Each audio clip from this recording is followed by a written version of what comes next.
Okay, so I'm going to assume there are no citizens' comments, and then I'm going to move us along to the first item on our agenda.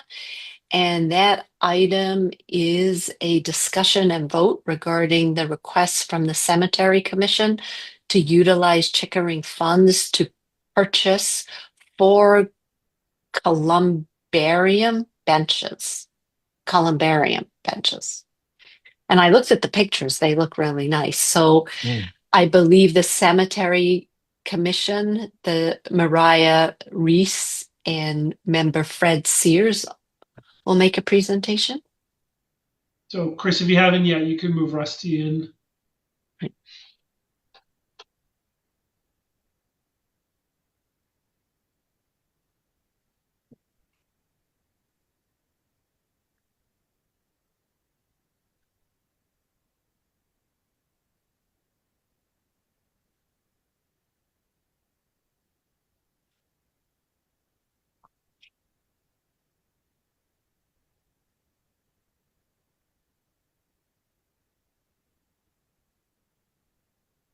Do they For the know they cemetery, need to yeah, for the accept? cemetery, you should see a pop-up that you're invited to be a panelist. You just want to accept that. Yeah, so whoever, if it's Rusty, he just declined, but I'll try it one more time. Rusty, you want to accept to be promoted to a panelist.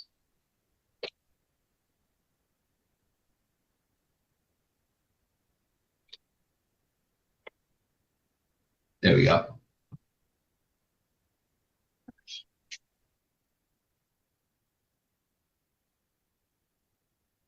And then you just need to turn on your video and audio on the bottom left.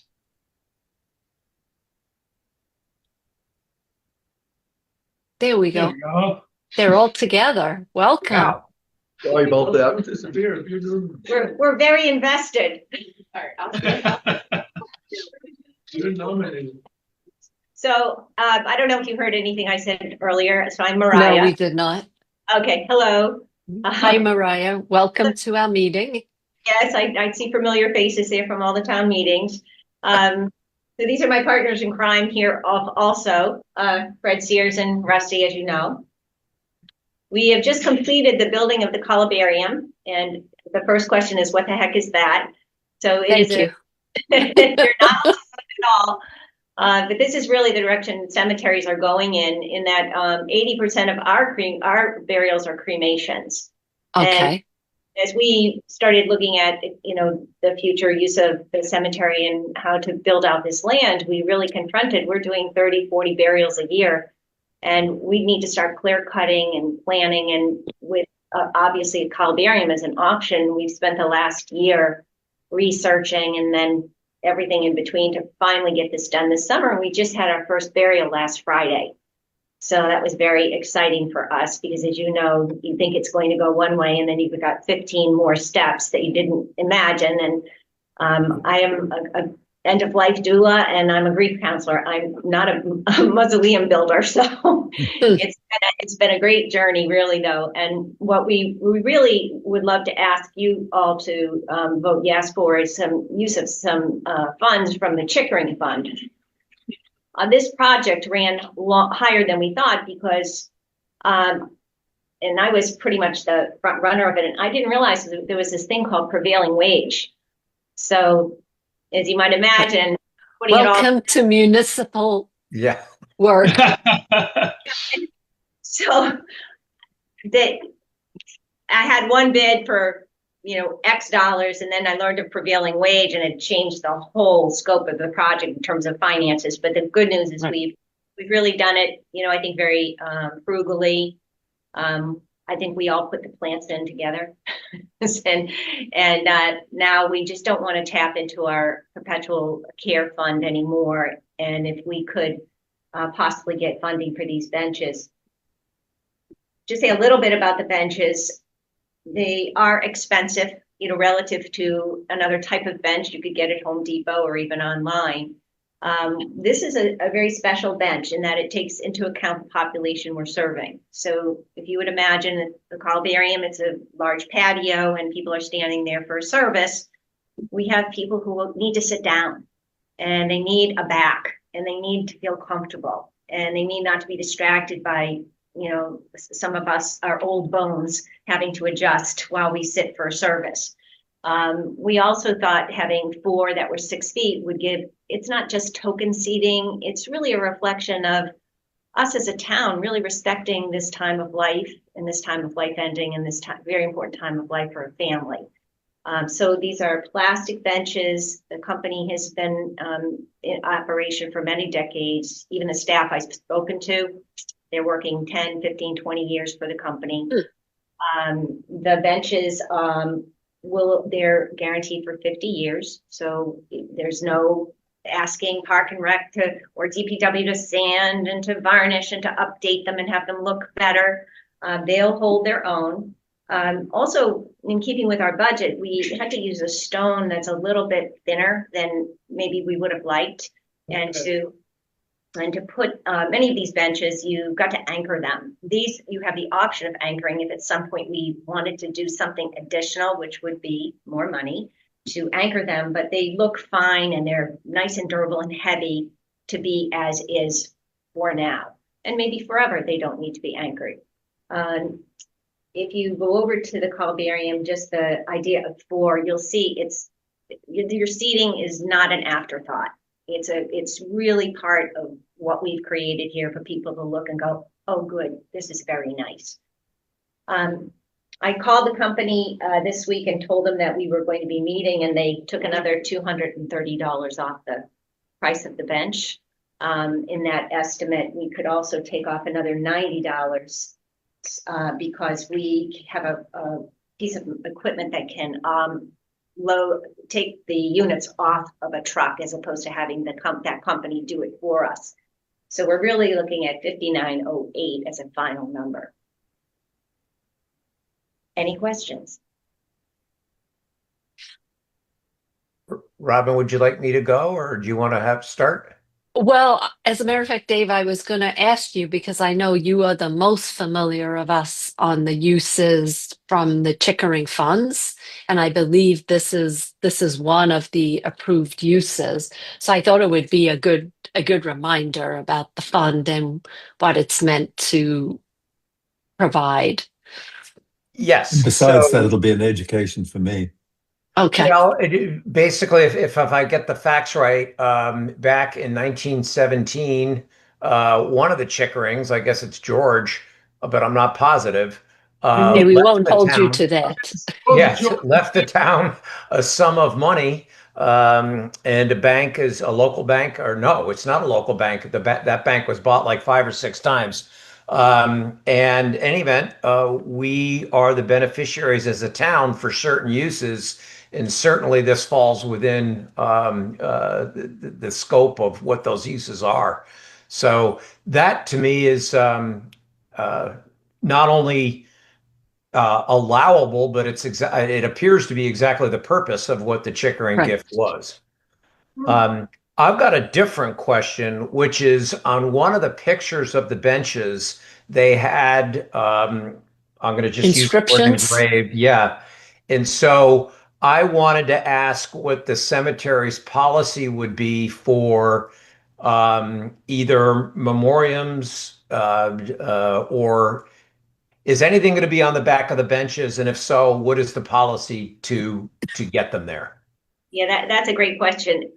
Actually, we don't want to have any inscriptions on the back. Okay, that's the best answer and the shortest answer you could give. So yay. I do think at some point we'd like to be able to allow people to donate plants, but that's another whole other project to kind of get that through.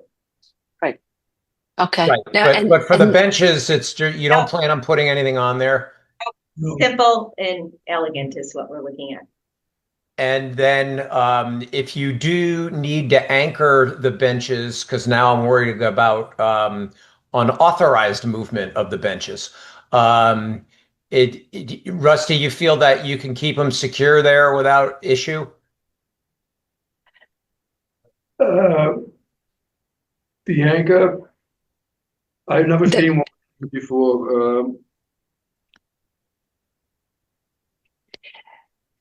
So Dave, based upon the description, I think these would be pretty difficult to move. But then again, nothing's impossible.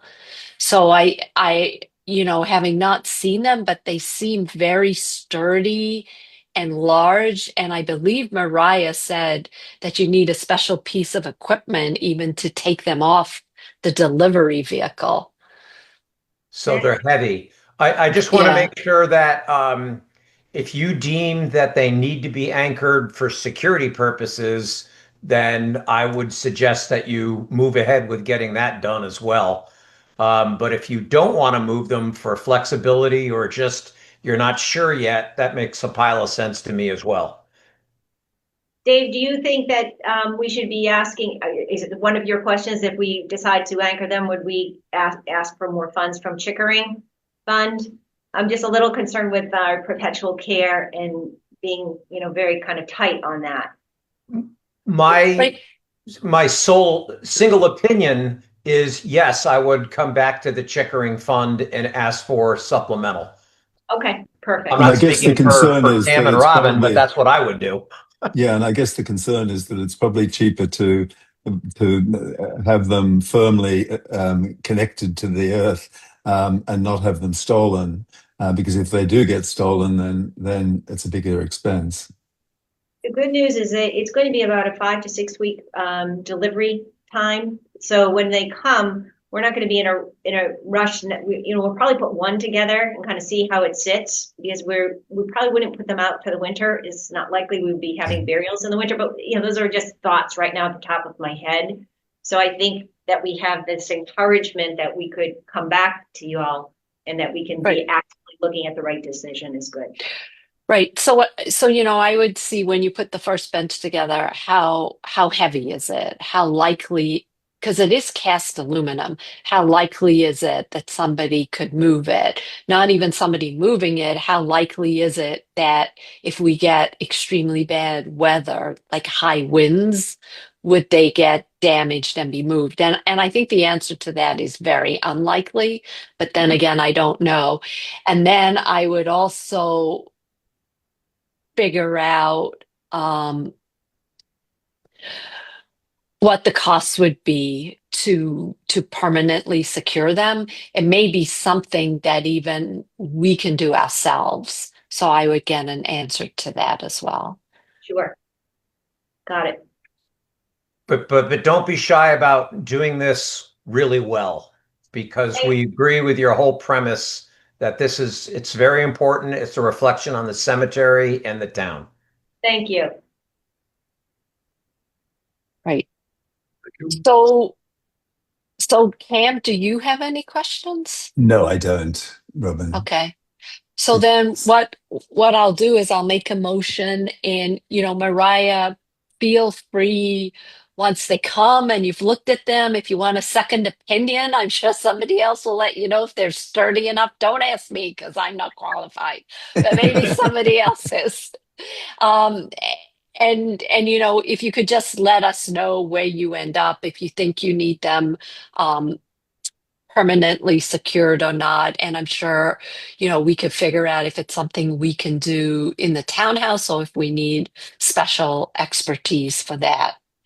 Perfect. So I'm going to move to approve the Cemetery Commission request to use Chickering funds in the amount of, and I'm going to keep it at the $6,229.13.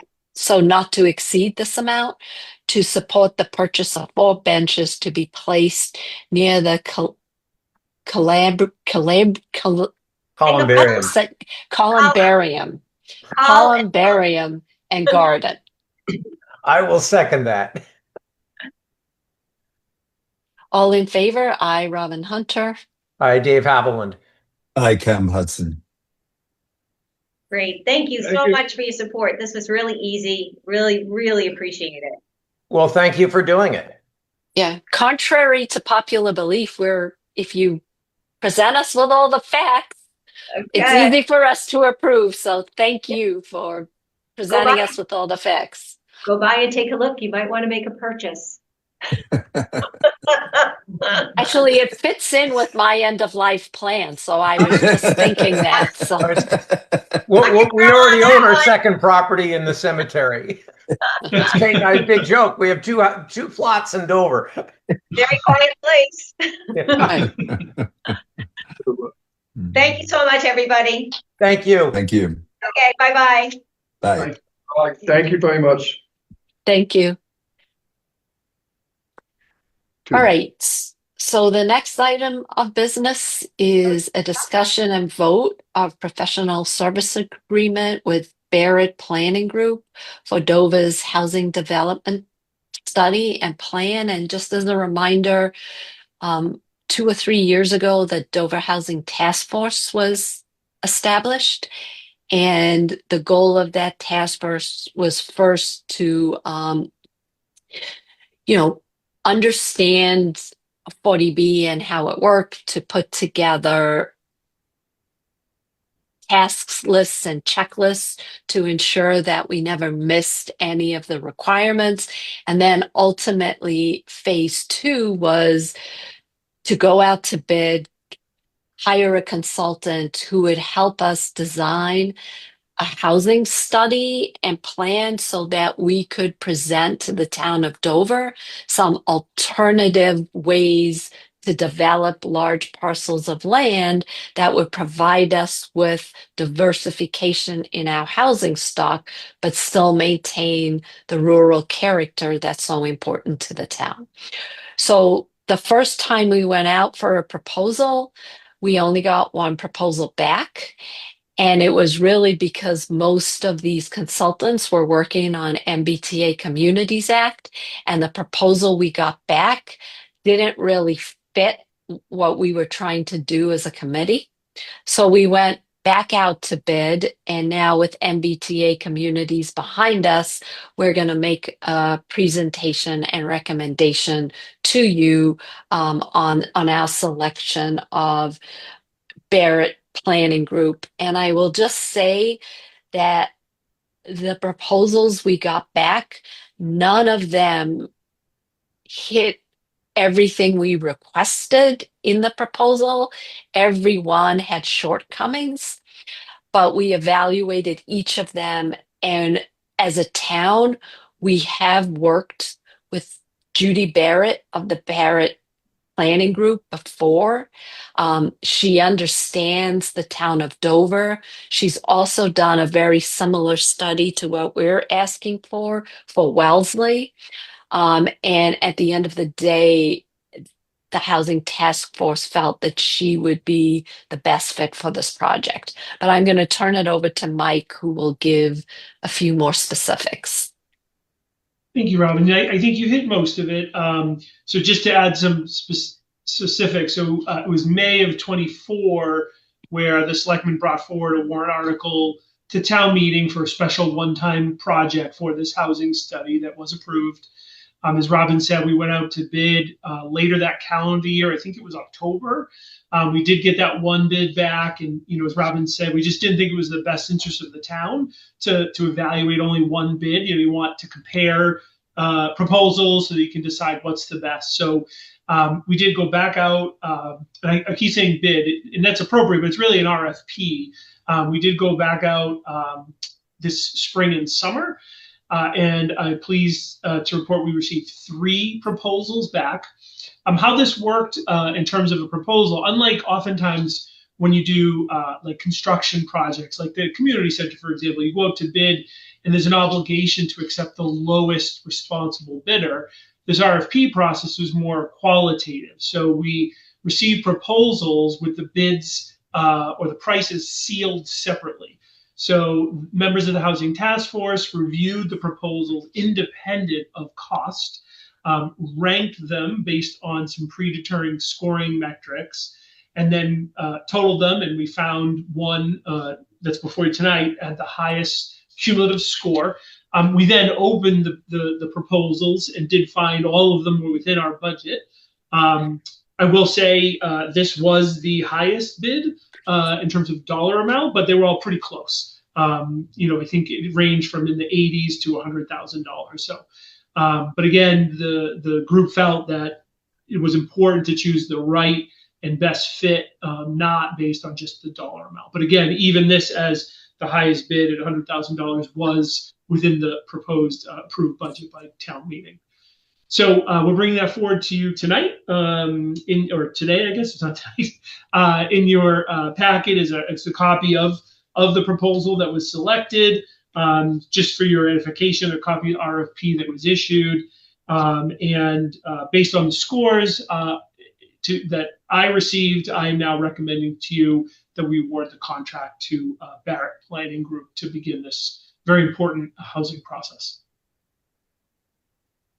Mike, but my only question that I have is based on one of Robin's comments. So either of you, and that is, you said that there's some missing scope. Is it worth asking them to add that work back into the scope? So the Housing Task Force gets, I'm going to just say everything that it needs or desires. That might not be the right words, but you get the idea. In other words, no, that's a will great 110 question. get it done? I guess the other, I'd like to append to that question. What exactly were the key things that were missing from this quote that you were hoping for? Sure. So I think maybe we'll rephrase it. I don't think necessarily anything was missing. I think that none of the proposals necessarily had the detailed schedules and timelines we had hoped for. But again, so not anything was missing. We believe that all of the proposals would have provided the end product we were hoping for. The only option would be is if we wanted to reject all of the proposals and go back out.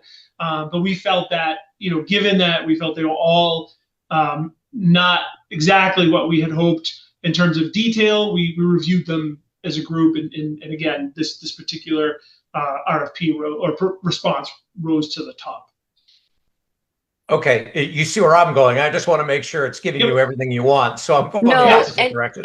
It is giving us everything we want, and I didn't describe it correctly. I mean, it's just all the specifics weren't in the proposals that we got back.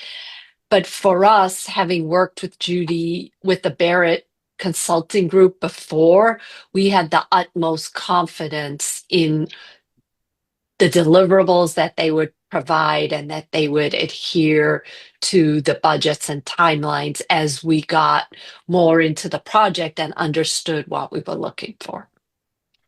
If the two of you are happy, I'm happy. I just wanted to make sure that you were going to get what you need. And I'm happy too. Okay, then we're all happy, and Mike's happy as well. So then I move to approve the professional service agreement between the town of Dover and Barrett Planning Group LLC for professional services related to a housing development study and plan. Second. All in favor? Aye. Robin Hunter. Why the pause? Aye. David Haviland. Because I forgot my name. No. And I, Cam Hudson. I was trying to multitask and see who had to present the next section, and I was hoping it was you, and it was. So hence the pause. All right. So the next item of business is a discussion on the establishment of a permanent investment advisory committee. And I believe you touched on it briefly at our last meeting during the Selectmen update. So I'm going to hand it over to you. Yes, exactly. So now it's on the agenda and we can talk about it. So the short of it is we've had a working group established, and we've basically not been able to do much until Joanne got on board, got her feet on the ground, and now we've literally started and launched and have a lot to do. Joanne, in her experience in the two towns she's worked for, both had permanent advisory committees to the treasurer. And for just so everyone remembers, and for the public, the statutory responsibility for investing the town's funds rests solely with the treasurer.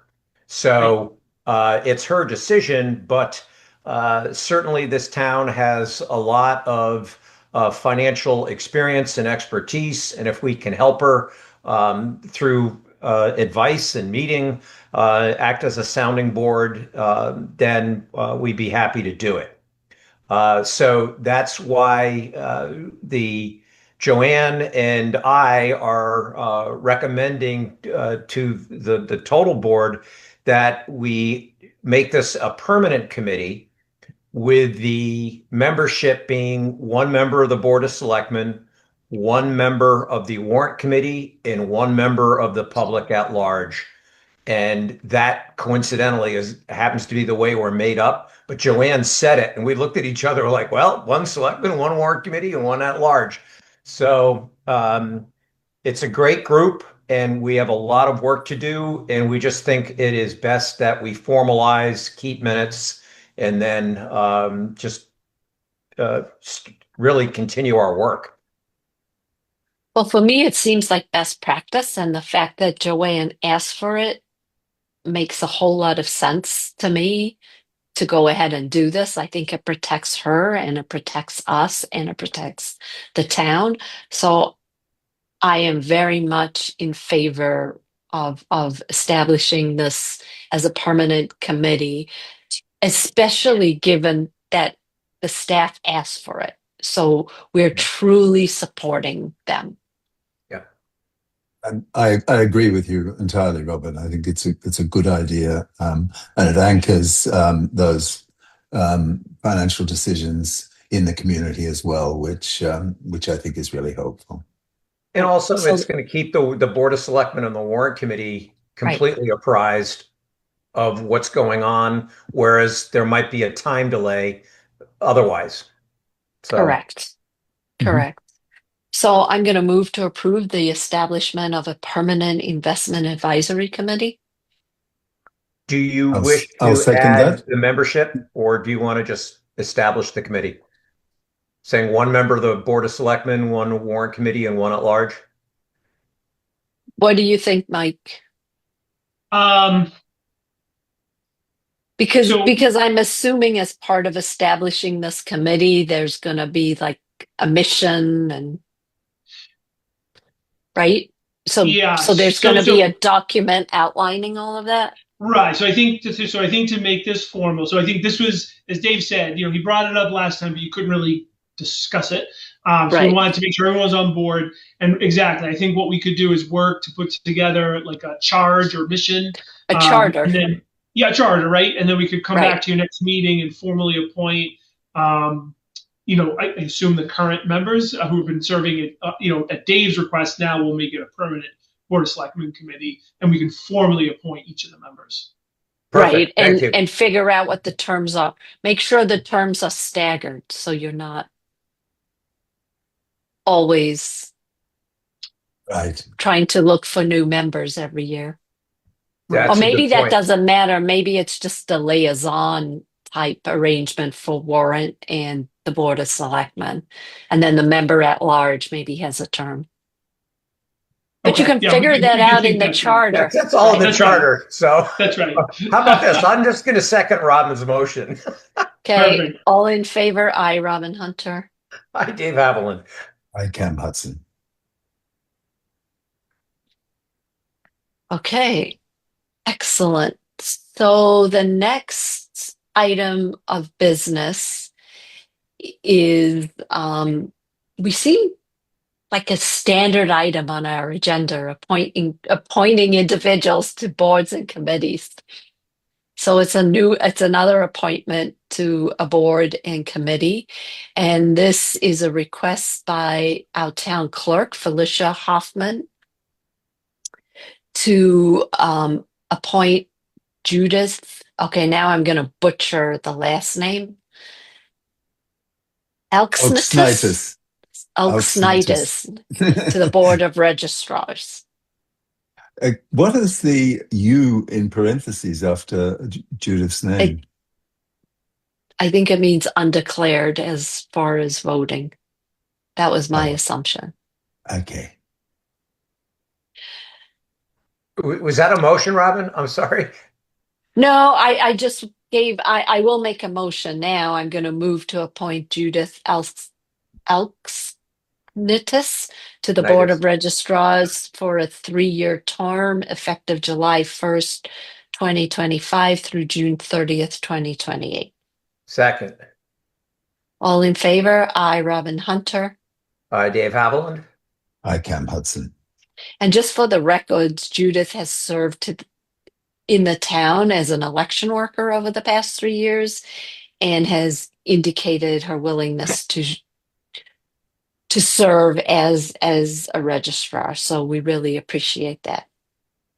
And And I just before presume we move she's on, related in some manner to Eurus Alcinitis on the personal board. I would think so. yes, that's correct. And just I agree, unenrolled, I think is the appropriate. Oh, unenrolled? Okay. Well, no, but the point is that I quickly was able to look it up so that the Oh, okay. appointments are so that the two leading political parties shall have a member, and in no case shall an appointment be made so as to cause a board to have more than 2 members of the same political party. Oh, So yes, thank you. I Okay. think that was the point of that designation, so that Okay. yeah, Right. we're complying. I stand educated. Thank you, Mike. Me too. Thank you for looking that up. Yeah. And the next item is Board of Selectmen updates. And that is on our, so Well, first of, Go ahead. oh, did I miss something? No. The normal process I thought was town administrator updates that came for us, and I was thinking, what's going on? But you're absolutely right, according to the agenda, Robin. Right, we're mixing things up. We're keeping us on our toes. Yeah. Unless you, right. No, I think it's either way is fine. I think usually go first only because usually you steal my thunder and I don't have anything left to say. Right. So, Mike, what I'll do is, should we leave the update of fiscal year 26 goals and priorities to your section and does that make sense? It's all up to you. I mean, the reason really it was on there is it was your Request. last in-person meeting. You formally approved them. So you in your packet is a cleaned up version with all the edits incorporated. So this is the final production that will be posted on the website and shared. And then I know many of our updates that we all give are related to these goals. So we just thought it was appropriate to include it here. Okay, and I appreciate that. And I saw nothing on here that we hadn't agreed to. I don't know if anybody else. No. And I think it's great to post it on the website.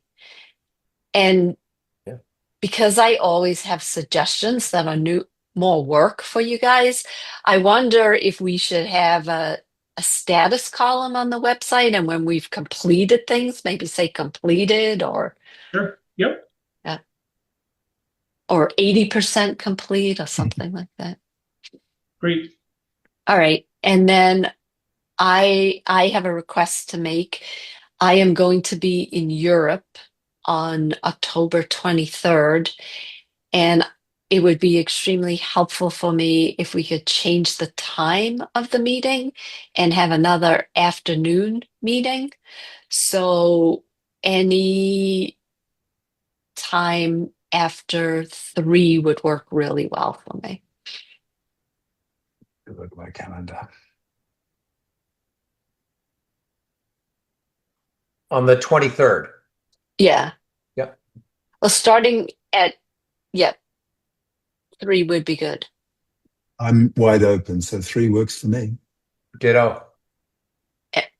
Mike? That's great. Yep, works perfect. Okay. All right, good. So thank you, everyone. I really appreciate that. So it's So 3 for o'clock on the on 23rd. same, so it's Thursday the 23rd, 3 o'clock, and will be 9 o'clock, and it would work very well for me. So. The next item on the agenda is just regular updates. So I have one update, well, 2 updates.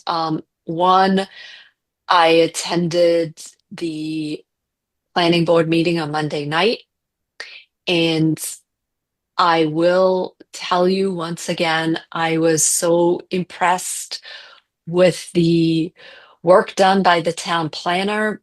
The planning board approved 3 site plan reviews. There were no unanswered questions.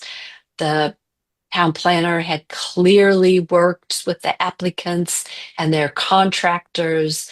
The meeting was done in 50 minutes. And 15 or 50? 50.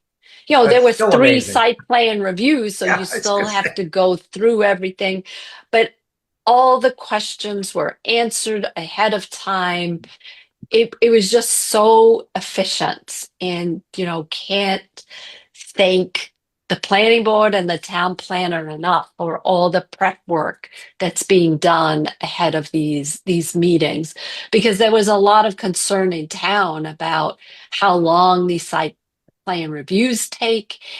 And it just goes to show, when there's a process and we can adhere to the process, it does work very, very quickly. And I think the reason is that there's a lot of prep work before it even gets to the meeting. So there's a whole lot of communication between the town planner, the property owners, their contractors. It was just an absolute pleasure, because I was expecting a 2 to 3 hour meeting. And I will even say, there were abutters that had questions that attended the meeting. But then again, all the questions were answered.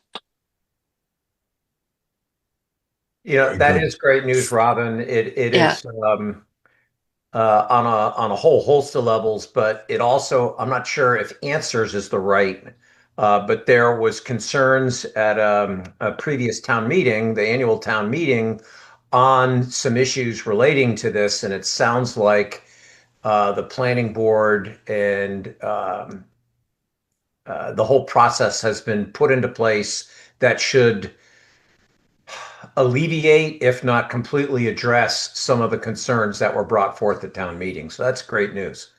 right. And in addition to that, just as was represented at town meeting and in other meetings, they are looking to see if they can simplify the process, if perhaps there are certain types of projects that don't really, it doesn't make sense to have site plan reviews anymore. And that's something, once they have a recommendation, they will bring to town meeting. And again, at the meeting, I also thank the planning board and the town planner, and we should thank everybody on this call too, all the staff, as to how well the MBTA Communities Act town meeting went. I mean, and the reason it was so successful was all the work that was done by everyone. Chris, all that social media, all that information out there really, really helped. I think get the message across. The fact that we had 230 people at the meeting, I think was a tribute to all the outreach that was done. Was Indeed, really I think it was just it set a tremendous. yeah, it set a model for Right. the way we can do these rather complex demands and make it very transparent to the town residents what is involved in it all. And I think the fact that we had so many people turning up really attests to that. Right. So, Mike, thank you. You need to convey to your team how thankful we are, because it did. It took a village of people to get this done, and we couldn't have done it if we didn't work as a team. So, just tremendous effort to everybody. And I know the town clerk was relieved and thankful that she didn't have to plan another meeting. Not just the town clerk, I'll have you know. Yeah, right, exactly. Um, and then there is, I guess I'll make a plug now, but the planning board does have an associate position open. as well as a position open that they need to appoint somebody to.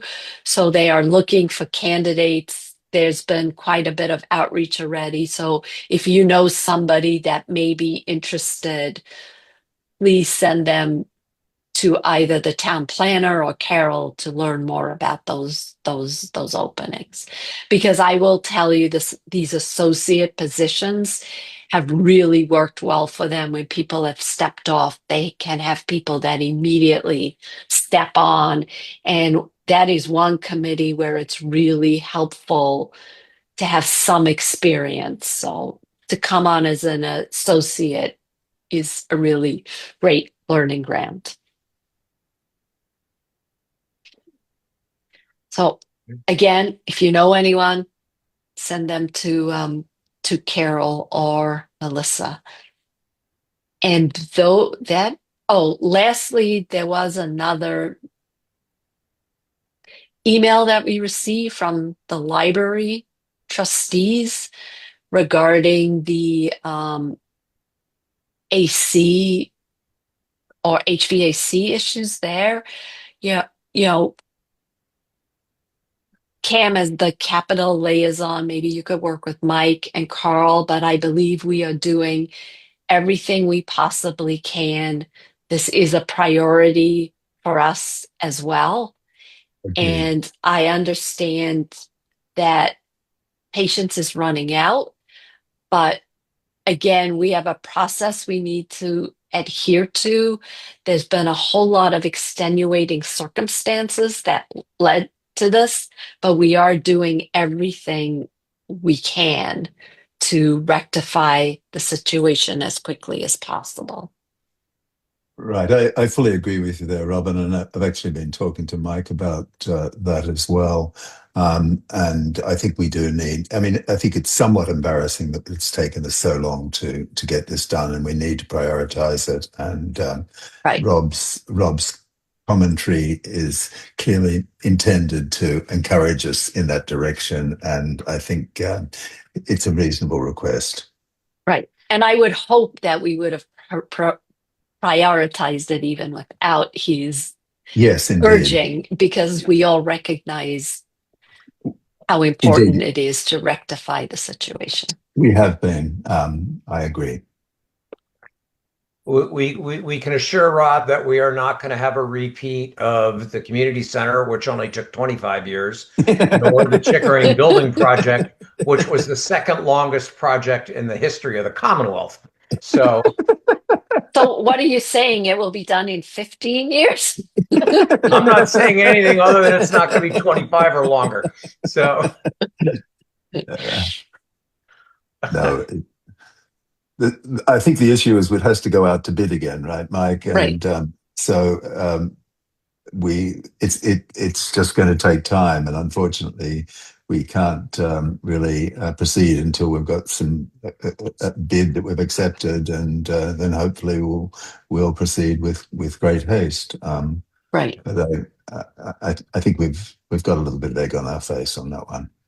No, I agree, but I just wanted to assure the Board of Library Trustees that we acknowledge where we are, and we are doing everything we possibly can to Right. expedite this within the framework that we have to work. And Yes. I'll give Rob a call to assure him of that as well. Okay, thank you. Thank you. So good. Are you all set? I am.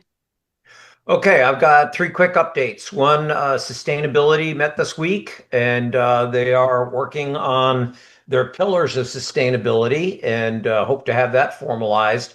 I also strongly encourage them, and they are going to proceed with picking off two low-hanging fruit items, which they came up with. I mean, they're fantastic, and that is coming up with a town-wide policy for plantings that go on the ground, whether it's a tree due to the stormwater bylaw, or if we're going to do new plantings around the community center, or whatever it is in the future, there should be an approved list of species to plant with a strong preference towards drought-resistant native species. So instead of just letting a landscaper put in a whole bunch of rhododendron and burning bush, which are not native and are not good for the environment, they're going to put together a lit. Well, the list is there. They're just going to put together a policy to bring to us. And then similarly, and Cam, I'm sure you know this more than anyone, the next one is the energy coaching program, which is writing the actual literature to hand out, not only for folks like the Council on Aging, but to be able to give to realtors. Chris, I know you're working on a packet to hand out to realtors. So there are lots of ways we can get this into the public's hands and make a immediate impact without heavy lifting on part of the town. So that's going well. Robin, thank you for that contact on the 3 to 5 committee. I did email them. I haven't heard back. If I actually Okay. get a minute where I'm going to be home, I will give them a call. And then the last. When I spoke to him, he was extremely interested in being part of the committee. So Terrific. I sent an email, okay, and I have a whole bunch of unknown numbers that I've got to get back to. So maybe it was. okay, good. Uh, and then the final one is I can't let the teaser just hang until our next meeting. As part of E-bikes. Selectmen hours, the a citizen came up with a great idea. She was worried that in her neighborhood there are a lot of e-bikes, and I'm going to use the words motorized toys, regardless of how many wheels they have or what have you. And she says that she gets concerned because when she comes home at dusk and comes around a corner into her neighborhood, there are often lots of vehicles in the street that are actual toys with kids, and they're unsupervised. So I spoke with Chief Vinci, and he thought it'd be a great idea just to put together a kind of a public safety and awareness blurb to put in Chris and Suzanne's work and get that out there, and just try to educate and prevent a tragedy. So I thought the citizen's comment was excellent, and Joe's writing something up. I completely agree because in my neighborhood, there's lots of kids, and I have never seen in my life so many motorized toys. You Yeah. know, they have these skateboards, they have these scooters. You just stand on the scooter, it goes itself. There's And one that's just a ball, and you do the oh, I haven't balancing, and if seen you that push one. down, the ball Okay, moves, and then if not, you want to brake, you lean back. right. But they have mini SUVs. They're Yep, Jeeps, I've seen those, right, and they're driving all around. Well, they don't have headlights. They don't have brake lights. There's no right. safety equipment. And so if you're operating a motor vehicle and, it's unfortunately the light is leaving us a couple of minutes a day. And so it's just a good safety reminder. And that's all that the suggestion was. No, I think it's an excellent safety reminder because it is starting to get dark earlier, and you need to understand that when you're on one of these cars and somebody's driving, it's really hard to see people. Even walkers, it's hard to see people walking their dogs as it starts, especially when everyone's wearing black pants and black coats Right. So please either have a flashlight or some kind of or bright reflectors or something, reflective right? clothing. So yeah, that's what that was about. I don't know, did I touch on everything, Mike? I think so. Yeah. Um, I, and I'm just disappointed that it wasn't a proposal to give the selectmen e-bikes so we could cycle to the town hall for meetings. Right. When we have the rail trail, that's what we'll do. Our office hours. floating office hours, I like it. Right. So, Literally. so, then the only other one is it's not really an update, but more of a question, and that is when we're asked to approve warrants, it seems to be kind of a free for all, and meaning Jared puts out, let's go approve it, and then the three of us, I don't know, I'm going to use the word race to approve them. I just want to make sure that there's nothing that we're supposed to be doing or not supposed to be doing as part of that process. And I don't need an immediate answer today, but it just might be worth, Chris, if you could come up with what you would like, as part of that approval process, because I know that I was never given any information. It was just like, here's a warrant, go for it. So either Chris or Robin or someone with experience is looking for a little guidance. Right, I think that's a great idea, Dave. And in fact, I've been to a couple of town meetings in the last week where there's a deal of uncertainty about when the warrants open, when they close, and I think at least providing that information to committees who are in the process of preparing for town meeting, that would be also very helpful. So actually, Cam, you have reminded me of something I forgot to mention, and maybe I'll let Okay. Chris mention it, but he's going to address your concern. And I think David's concern is more about Jared's, the warrants that get sent out for approval so that checks Oh, can be those cut. warrants. Oh, sorry. Right. Yeah. That's I'm okay. confusing the And two. that's fine. And my understanding is with respect to the payment approval warrants that you really only need one member of the Board of Selectmen to approve them. And I believe it's usually the chair. And if the chair isn't around, then somebody else needs to approve it. But I could be completely wrong. So I'm going to have Chris answer it.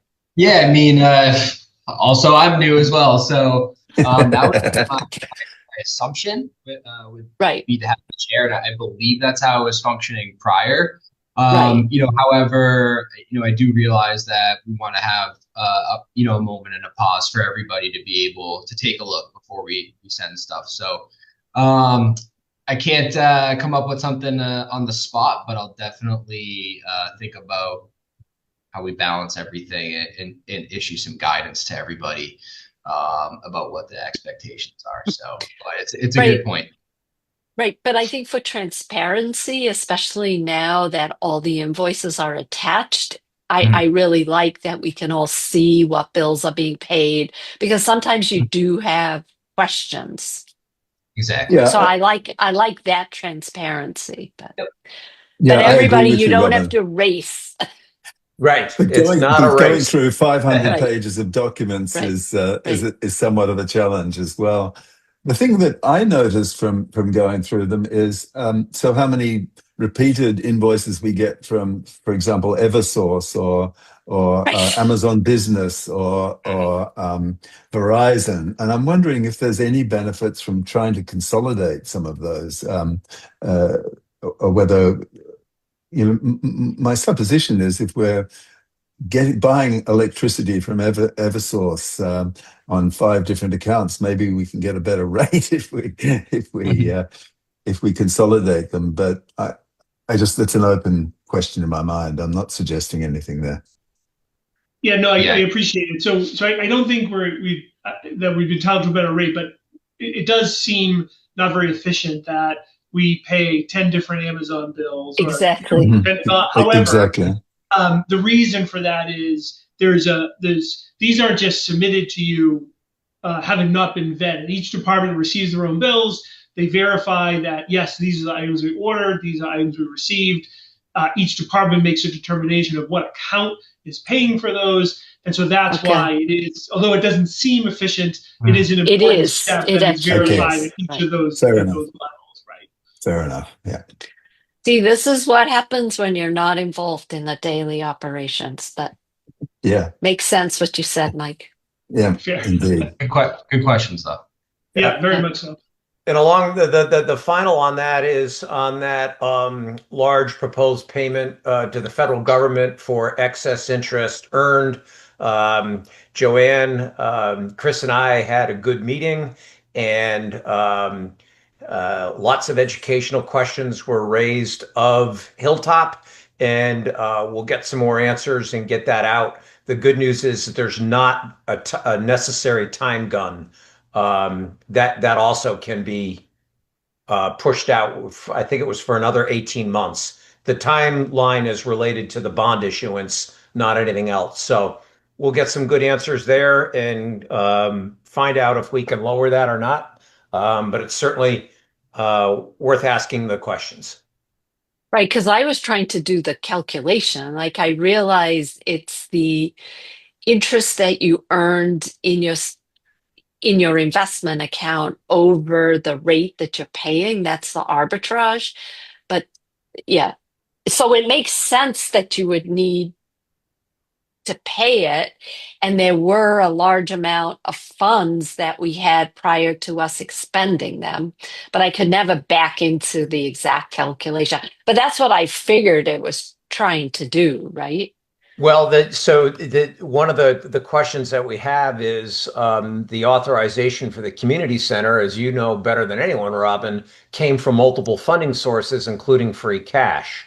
So if Hilltop only looks at their account and sees nothing coming out of it for, I'm going to make this up, the first 8 months because we took it out of free cash, and they don't know that we had another funding source and that we actually were spending down just out of a different funding Okay. source.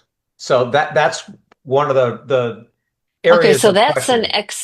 that's an excellent point. So then as an internal process, if we borrow money, we should use that money always first to pay things That's what off. I learned. That's one of the Right. things to take away. Okay. All right. So again, all the people who Live and learn, right? oh yeah, exactly. We just need to learn. And that's what the Hilltop was very nice again. I said, please Well, they excuse don't the know ignorance and either. innocence of these Right. questions. So Right. Chris, do you have Okay. anything to add to that? Yeah, I mean, I've done some research primarily on the funding side. Looking back at past warrants and seeing what was authorized and where the source of funds was. I was able to track down some additional expense accounts for the design work that ultimately Excellent. led to the construction. So just working with Jared to parse through some of the accounting details in the accounts, but we're going to run that by Hilltop and see if that, those expenses can help us in any way. So once I hear back from them, I'll be reporting it to everybody. Terrific. Wow. Well, thank you for following up. Yep. Is that everything, Dave? Yes, thank you. So I attended my first MBTA advisory board meeting the other day, and Congratulations. as expected, it was completely focused on the tea and challenges that are much more related to urban cities and towns. So I wasn't surprised that these gateway communities like ours didn't get a lot of attention. However, I think I might have surprised people by actually turning up, because the very next day I get a letter from the MBTA advisory board administrators requesting, asking us if we would be open to having a meeting with representatives from the advisory board to talk about transport issues in the town. And so I think I shocked them in thinking that they're thinking, oh, there may be some issues that don't just affect people who are on the T. So Mike and I have been discussing who might attend such a meeting. We were thinking Kevin from the Department of Public Works, and Carol Lisbon suggested that maybe Janet Claypole would be a good person to Oh, attend that's as an well, excellent idea. because they're dealing with transportation issues on a regular basis. I don't know whether we want somebody from the schools, but anyway, we're moving forward to work out how we deal with setting up a time for them to come. So the other issue that we're moving forward with is we're going to have a preliminary meeting to establish the sidewalk safety working group on 10/15. Basically come up with an approach to forming the group and identifying its participants, and then I hope we'll be able to move forward relatively quickly with with some meetings to really define what the issues, how we address potential security issues for the safety of children in the town. So Mike is onto that as well. And I also attended an open space committee meeting for the first time as a liaison this week. It's interesting. This is an aspect of town administration that I'm not familiar with, and I'm quite happy to be able to dip my feet into that. And as I'm a devil for punishment, I also went to the Conservation Commission. And there's lots of parallels between both the Right. memberships of those two groups, and I think they were both quite happy to have me there, and I will endeavour to attend those meetings regularly. Another sort of to follow up on both what Robin and Dave were saying about Chris and Suzanne's work on communications. The Open Space Committee was very impressed by the work you did to try and identify people to become members of the Open Space Committee, and the same issue was raised at the Concom as well, and they had great praise for the work that you guys are doing there. So I think that's good recognition of some progress in our communications front. Other than that, I don't really have much to report. What else? There was another issue. I'm No spacing at issues. the moment. Yeah, I'm spacing at the moment, so we'll pass on it. I should have taken better notes. All So right. that's all I So have to then, say. thank you. So, Mike, we'll turn it over to you, and hopefully you still have things to report. I do. I think I have three that we didn't hit on. So Okay. one is just to let the board know, the Massachusetts Drought Management Task Force met yesterday. They meet once a month, and they voted to reaffirm and maintain our level 1 drought status in the southeast region, which includes Dover. So, just status quo in terms of our drought. So we'll continue to leave our signs up. And should we get reports of people not following the water restrictions, we then respond and try to educate and get people to comply. The other related So to water, I think we're supposed to get 5 inches of rain next week. I think that's right, which would be great. Right. Most of the state maintained. I will say though, I believe Nantucket increased to a level 3. So it's overall there's definitely a drought, but yes, every bit of rain would certainly be helpful. So, Mike, along those lines, someone came up with a suggestion, and I'm trying to remember who it was so I can give them credit. So bear with me. I can't, but and that was in terms of enforcement, which really at this stage is more educational, is to give or create postcards that the DPW, as they're driving around, could just drop in a mailbox and just If you have a saying, green lawn. yeah, well, yeah. I'll leave that to them. But you see the idea of just having everyone have 10 of them in their car or truck, and if they drive around and see someone watering, put it in their mailbox, allow that person to be immediately educated. And yes, we saw you watering your lawn, and we're in a drought. Please don't do it. The only other way I can think of it is the signs say, I think it's unnecessary outside watering. Should we define that? Yeah, because a lot of people are actually watering lawns at the moment because they've aerated and reseeded their grasses, and in order for the seeding to take place, they need some water on them. So I'm not sure whether that's necessary or not. So that's one of the vague areas that we need to get our arms around. I agree with you, Dave. Yeah, Mike, I can take a look at the exact sign language. I believe the signs were made when this bylaw first passed, and I think the intention was to capture a few different scenarios as opposed to having, signs for every specific, but we can take a look at that. And then I think, the postcards certainly are a great idea. I know historically the direction that the town gave when the bylaw was passed is they were not looking for any sort of active enforcement. It was Right. simply just only when it was reported. But I think what you're suggesting is kind of in between, right? It's not walking around handing out fines, but some piece of education. So, Right. It's just certainly a while reminder. yeah, right, exactly. So certainly acknowledging, we don't have the ability for staff to drive around looking. However, should they notice it, that's something we could certainly look at. That's only what I was suggesting. I thought it was a good idea that if, they drive by and it's like, all right, I don't have time to stop in and talk to the people because I've got another job I have to do, but I can drop a card in the post in their mailbox. Understood. I'm surprised the number of people who've mentioned to me the watering of the community center lawn, and of course, every time it's raised to me, I tell them that this is water that we've brought in from outside.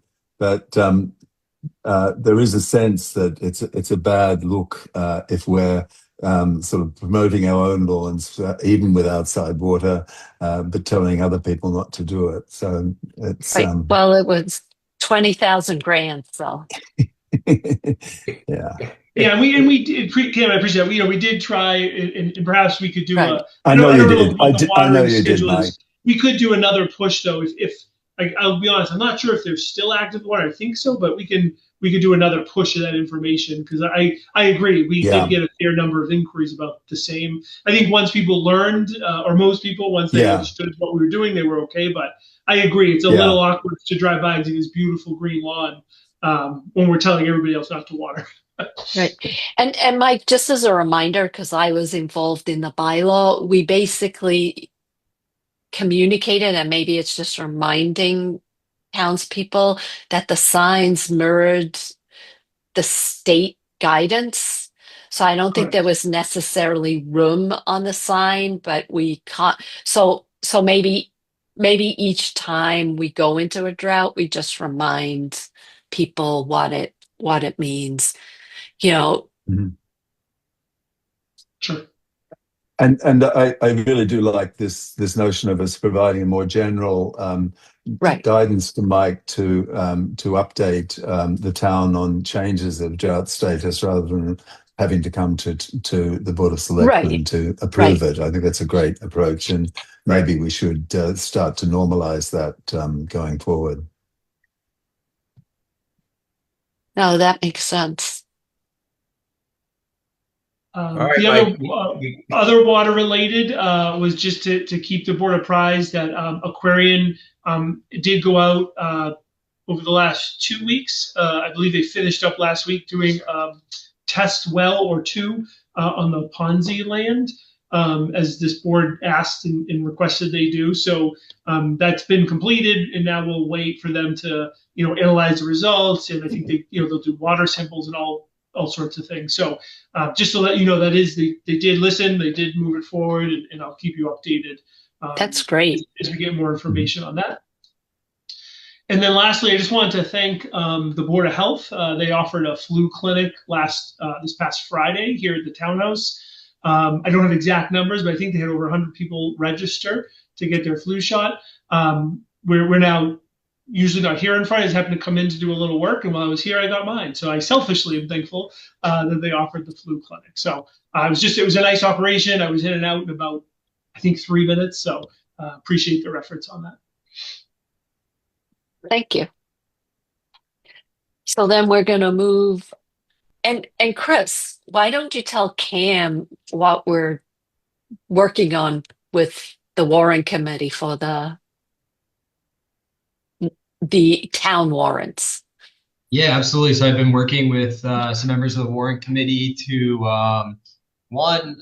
help them prepare the blue book throughout the course of the year. So trying to put together some supporting forms and documents to help things kind of progress ultimately into that final product. We are going to begin discussing making some design improvements along with the Blue Book. But also we will be hopefully looking at soon, establishing a timeline for all the town meeting activity, which will include opening and closing of the warrant, which I think what we've learned from the communications effort with MBTA Communities Act is that we're going to try to take the same approach with a lot of the town meeting stuff this year as well, to make sure everybody's well informed about not only the key dates, but also maybe try to get a little better understanding and be aware of opportunities to engage with the process from a public standpoint. So we're heading into budget season, so we're gonna be turning our focus to town meeting in all things budget. So I think it's going to be good as we move along here. Right. And once we had this timetable all set up, we'll publish it, and it was going to be a live document. So if things come up, we'll add it, but it will be a roadmap for future years so that everybody's aware of the deadlines. That's terrific. Yes, that'll be music to the ears of the Warrant Committee members, I'm sure. Right. And I guess on the other side of things, on the capital side, with the Collins Centre's work proceeding, my understanding is that Mike and Chris met with Barry last week, and I somehow missed out on going through my own stupidity. I apologize for that. But Mike brought me up to speed on where you're at on that, and I think it sounds like a really good process that's being developed there, and I'm sure that Barry is very eager to get the first proposals, but I fully endorse the notion of giving as complete a request as possible straight to Barry, rather than the traditional twos and fros that went on for an interminable amount of time in the past. So I think that's a really good development as well. Me too. So the last item on the agenda is the consent agenda, and the consent agenda consists of the following items: a $500,000 grant from the Rural Development Fund for the Dedham Street Culvert Replacement Project, $25,000 for fiscal year emergency management dispatch grant for the police department 911 dispatch services, $22,498.80 fiscal year municipal road safety dispatch grant for funding police department traffic enforcement overtime shifts and purchase of traffic related equipment, $29,121 for fiscal year 26 Edward Byrne Memorial Justice Assistant Grant for the police department, purchase of tasers, to approve the donation of a battery powered chop saw for the fire department, approve Friday, October 31st, 2025, Halloween block party and road closure for Woodridge Road, Taylor Lane, and Pinewood Roads at the intersection of Taylor Lane and Valley Road, which has been approved by both the police and fire chiefs and the DPW director. To approve 2025 special one-day liquor licenses for October 17th, 25th, and another one on the 25th, and to approve May 23rd and June 5th, 2024 Board of Selectmen open meeting minutes. Robin, before you finish, so that's your motion for the consent agenda. Before you finish that, I would just ask if the board, when they make a second, it consider two things. One, actually just one thing. One is the October 25th one-day liquor license be subject to appropriate insurance documentation. One of the licenses is for an event at the community center. And in order to allow that, we do need appropriate insurance documentation. We just haven't received that yet. So we just want your approval contingent upon that, so that once we receive it, we can then approve the license. Okay. So then I move to approve the consent as edited with respect to the one October 25th special one-day liquor license, which is pending appropriate paperwork, receipt of appropriate paperwork. Second. All in favor? Aye, Robin Hunter. Aye, Dave Haviland. Cam Hudson. All right. But with that, before we wrap okay. up, we wanted to say here. I know I shared with the board about the grant, $500,000 grant. We are going to be issuing a press release, but I just wanted to say I don't know if anybody watches the long running show NCIS. There used to be a character on there called Gibbs, and he has a number of rules. And rule number 39 is there's no such thing as coincidences. And all of these grant announcements came the week following our MBTA compliance vote. Just to reiterate to the public, and we'll do so in our press release, how thankful we are and how important that vote was, because these grants aren't possible without being in compliance. So this is just a real time. It's almost $600,000. Correct. We weren't lying when we said there are potential consequences, and we're very fortunate that these all came through. And appreciate Kevin at DPW and Chief Incy and the police for applying for these grants. Unless my math is completely wrong, which is entirely possible because I'm doing it off of memory, but I think this year we've gotten $3.5 million worth of grants. For DPW projects, right? Right. And then the few here are not quite all DPW, but right. I mean, we were telling the town that it might be it averaged $1 million, and this year it's already 3.5. Mm-hmm. Yep. That's kudos to everyone who has, are, and will write grants. So correct. It's interesting. I don't know whether you had a chance to look at that MMA article that Woody sent around this morning about financing municipal finances in the state. And the takeaway from that, from my reading, was that in fact state grants have been declining, or at least maintaining at a stable level.